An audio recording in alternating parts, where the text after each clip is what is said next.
একটা ভালো ক্রিকেট পিচের বৈশিষ্ট্য কি, একটা ক্রিকেট পিচ কখন সেটা ইভেন কখন সেটা আনইভেন, সে ব্যাপার নিয়ে আলোচনা সমালোচনা শুরু হয়ে গেছে। বিশেষ করে ড্রপ ইন পিচে যখন খেলা হচ্ছে নিউ ইয়র্কের মাটিতে, আমরা প্রত্যেকেই জানি যে সেই ড্রপ ইন পিচগুলো মূলত তৈরি করা হয়েছিল এডিলেটে এক্সপার্ট কিউরেটর দ্বারা। পরবর্তী সময় সেটা ইনস্টল করা হয়েছে নিউ ইয়র্কে, এবং এডিলেটে তৈরি করা হয়েছিল এই কারণে যে এডিলেটের ওয়েদার কন্ডিশন অনেকটাই নিউ ইয়র্কের ওয়েদার কন্ডিশনের সঙ্গে সিমিলার হয়ে যায়। কিন্তু সেটা যথেষ্ট রোল্ড পিচ কিনা, অর্থাৎ সেই পিচগুলো যথেষ্ট পরিমাণের উপযোগী কিনা আন্তর্জাতিক ক্রিকেটের জন্য, সেটার এক ধরনের পরীক্ষা নিরীক্ষার ব্যাপার তো অবশ্যই ছিল।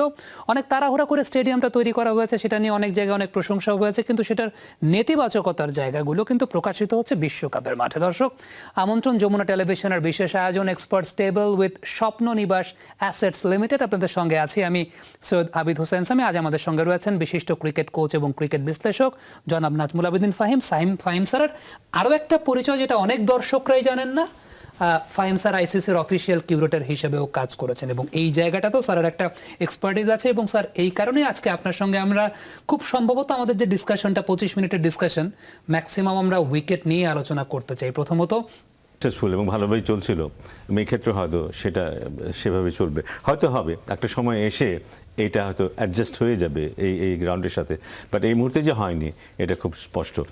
এখন যেটা হচ্ছে সেটা হলো যে একজন ব্যাটসম্যান যখন দাঁড়াচ্ছে উইকেটে, বিশেষ করে প্রথম ইনিংসে, আমরা দেখেছি প্রায় বেশিরভাগ খেলায় দিনের বেলা হয়েছে, প্রথমে যখন উইকেটটার মধ্যে একটু জুস থাকে, বেয়ে থাকে, তখন ব্যাটসম্যানের জন্য প্রেডিক্ট করা খুব কঠিন। বলটা পিচ করার পরে কি হবে প্রেডিক্ট করা খুব কঠিন। ব্যাটসম্যান কিন্তু নির্ভর করে ওটার উপরে। ব্যাটসম্যান বিশ্বাস করে যে এই উইকেটে বাউন্সটা এতটুকু হয়, সব উইকেটে যে একরকম হবে তা নয়, কিন্তু এই উইকেটে বাউন্সটা এতটুকু হয়, এই উইকেটে হয়েছে। প্ল্যান করে খেলার কোনো সুযোগই নেই। কত রানের টার্গেট আমি করব, এই উইকেট আমাকে কতটা কি অ্যালাউ করবে। দেখাই যাচ্ছে যে 10 ওভার হয়ে গেছে, কোনো রকমের 37 রান 38 রান, বুঝতে পারছি যে 120-30 না হলে যুদ্ধই করতে পারছি না, অতএব চালাও ব্যাট, চালাতে গিয়ে ওই 70 রানে অল আউট। তাই কিন্তু হচ্ছে। কিন্তু যেই দল দ্বিতীয় ইনিংস খেলছে তার সামনে কিন্তু একটা টার্গেট আছে, 70 হোক 80 হোক, সে তার ব্যাটিং এর পেসটাকে মেনটেন করছে। কারণ রোহিত শর্মাকে যেটা দেখলাম সার্ভাইভ করেছে, কিন্তু রোহিত শর্মা প্রথমে সার্ভাইভ করেছে। রোহিত শর্মা যদি প্রথমে ব্যাটিং করতো তাহলে এই ক্রিকেট খেলতো না, কিন্তু ওর টার্গেট থাকতো 150-160। ধরে নিয়ে উইকেটটা এত রান করা সহজ না। আম্পায়াররা মনে করেছেন যে পিচটা ডেঞ্জারাস টু প্লে এবং ব্যাটারদের জন্য ক্ষতিকারক হতে পারে।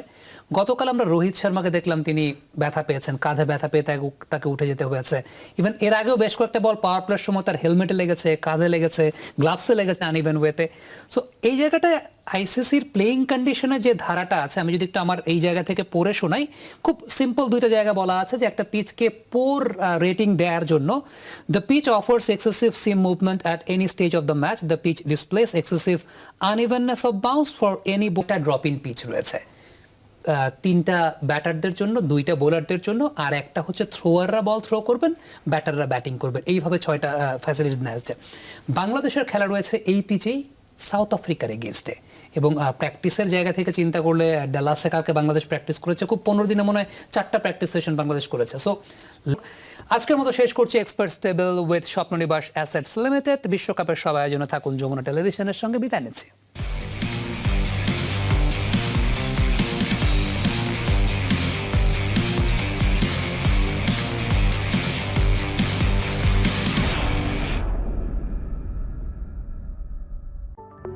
স্বপ্ন নিবাস, সাধ্যের মধ্যে স্বপ্নের নিবাস।